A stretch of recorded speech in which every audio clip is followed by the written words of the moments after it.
Hi Virgo, my name is Audrey Alison, Virgo and Virgo rising. This is your May 2015 forecast for the month. Thanks for joining me. I'm very happy to be here. It's a beautiful sunny California day.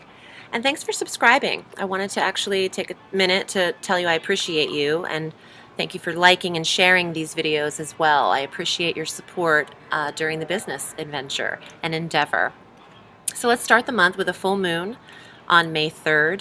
This full moon is at 13 degrees Scorpio in your third house of communications.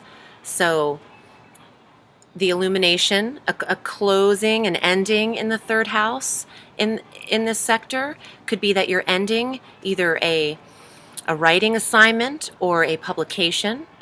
The full moon can bring something to your awareness that needs to be seen in this sector of something that you're working on, maybe in regards to speaking or speech or presentation. There's an ending here. You're getting closure in this area. Also, the third house is siblings. So there could be a full awareness of something there that needs to be seen that's been hidden, with the full moon bringing an illumination to that area. This full moon will square Jupiter, who's stationed in Leo at 13 degrees in your 12th house. So the quiet relationship, the inner relationship, the square brings on some tensions. So having the full moon square Jupiter, it could be that you see which way could be luckiest for you or most abundant, but it's hard to get to because there are tensions surrounding this path right now. It could apply differently to different people, obviously, but the The third sector could mean local travel and errands and things that you do in the path of your day. Something needs to be seen in this sector for you. It's a vehicle as well. The third house is the chariot, is the car, the automobile. So watch that tension as well with the vehicle. On the 7th of May, Venus, the planet of love, beauty, and money, will enter Cancer. She loves this. She loves that area. She gets to nurture the nurturing Cancer sign, but she's there through the 5th of June in your 11th house of friendships, clubs, groups, and organizations.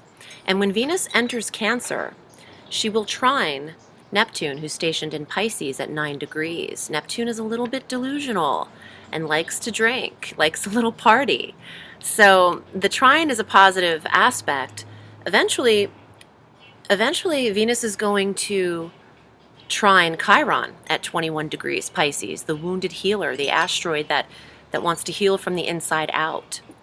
So Venus's loving energy mixed with the healing energies and the rose-colored glasses energies of Neptune and Chiron in your health sector could create a very positive feeling, not just for your physical health, but your mental health. Venus will square Uranus in Aries when she enters Cancer, because those are the cardinal signs: Aries, Cancer, Libra, and Capricorn.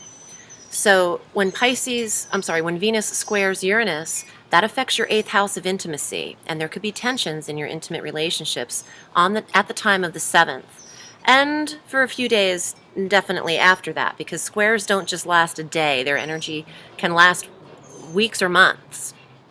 So take heed, and to be forewarned is to be forearmed in that area. So watch your energies in your relationship and your intimate connections.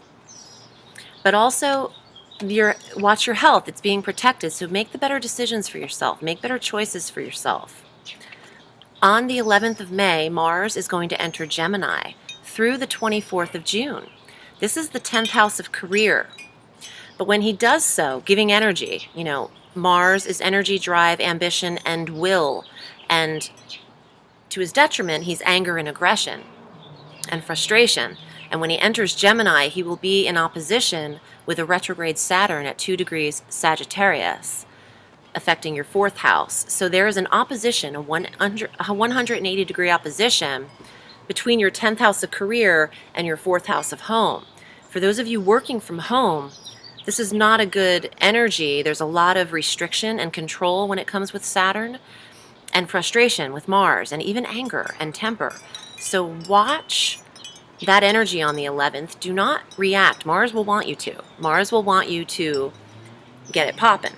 But don't, because this energy will not be the reality, and the tense energy won't always be lasting in the 10th house of career for those of you that are working from home, the 4th house of home, or retiring, because the 10th house is retirement and status and title and social status as well.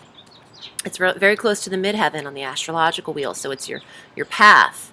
And with Mars there, he's going to want this to move forward, but we're having a Mercury retrograde this month that I'll get into in a minute, so it's not the best month for direct action. On the 18th, we have our new moon at 26 degrees Taurus in the 9th house for you of your degrees, masters, higher education, certifications, and foreign travel, belief systems, the broadening of your mind and what you want to study or what you hold as knowledge. The new moon is your new intentions. What would you like to have accomplished in this area? Your belief system might be changing. But this new moon on the 18th is also in direct opposition with that Saturn retrograde in Sagittarius in the 4th house of home again. So studying in the home and trying to get things done there might be a little bit controlling, restrictive. Feeling bound to the home might be something that's going on. And although Virgos tend to love that, I feel like this month it might grate on you a little bit, because an opposition is no joke. It's pulling energies one way to the other. It's filtering energy down the astrological wheel directly across, and it's a combative energy. On that same new day? What am I, Nina Simone?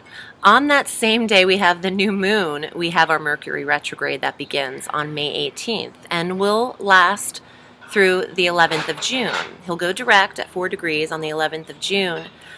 But what he does that's rare here is that this is in that 10th house of career for you.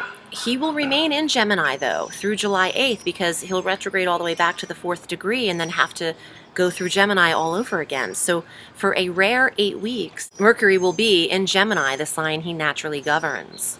He loves it there. So, but retrograde, it's hard to get your ideas across in the 10th house of career. It's hard to communicate or be understood. You know, you have to be very clear and concise with the speech when a Mercury's retrograde, but it's not the best time for presentations in the career. And for those of you who are public speaking, that might be difficult. Just less is more in a Mercury retrograde. So choose your words wisely and say exactly what you mean, or don't say anything at all, because that's a statement too. On the 21st of May, the Sun will then move into Gemini, into this sector, conjunct a retrograde Mercury. And this is a good thing, because the Sun, Apollo, the god, will offer the energy in the sector that is needed. Ooh, I love this song. Can you hear that? It's Dawn Penn. I have on Lee Scratch Perry's mix on Pandora, and I'm obsessed with Dawn Penn. But anyway. So that's the summation of the month. Not easy breezy, beautiful cover girl, but you can get, use the retrograde to your benefit, because Mercury rules you as well, Virgo. You're the second sign that Mercury rules. So revise, review, rewrite, analyze, rehearse, and prepare. Get the blueprint ready, but don't take action as much as you might want to, especially in the career sector. Mars is going to want you to take action, but Mercury is, it's like taking 3 steps forward and 4 back. Let me get to the cards. I'll see what's up for you and see what the guides have to say for you, Virgo, for the month of May. And if you'd like to read with me, I'm available all through the week at audreyallison.com.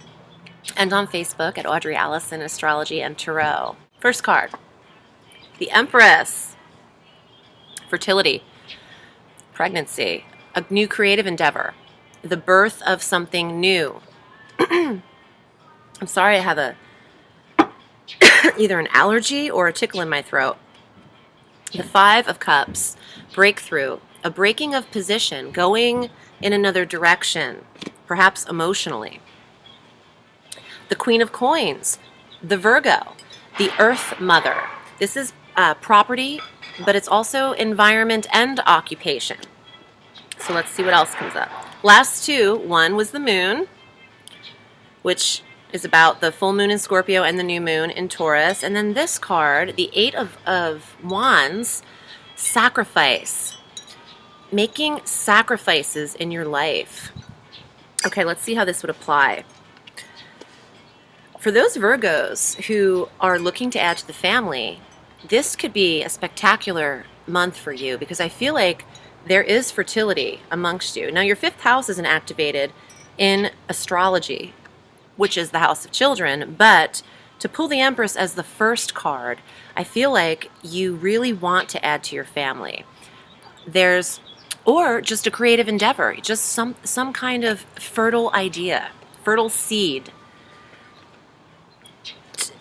And perhaps to get here, you want to get here, and this is where you start, the brewings of the idea, but you might have to leave a position.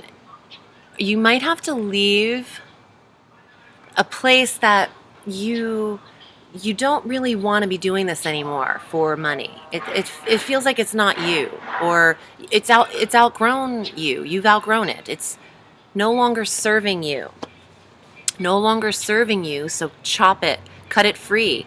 Maybe you're going to leave a position. Since your 10th house of career is very much activated in the retrograde, you might be reviewing, and with Mars going there, you might be reviewing what it is that you're doing and then cutting out a job or an aspect of it that no longer serves you. You'll be intuitively led, Virgo. You have the knowledge with you, so trust that guidance, and you might actually get support from siblings in this full moon. You might get advice from a sibling. Thank you for choosing me to read for you, and if you'd like a personal reading, you can visit me at audreyallison.com. Thanks so much, Virgo. I'm wishing you a sweet May and a beautiful day. Bye.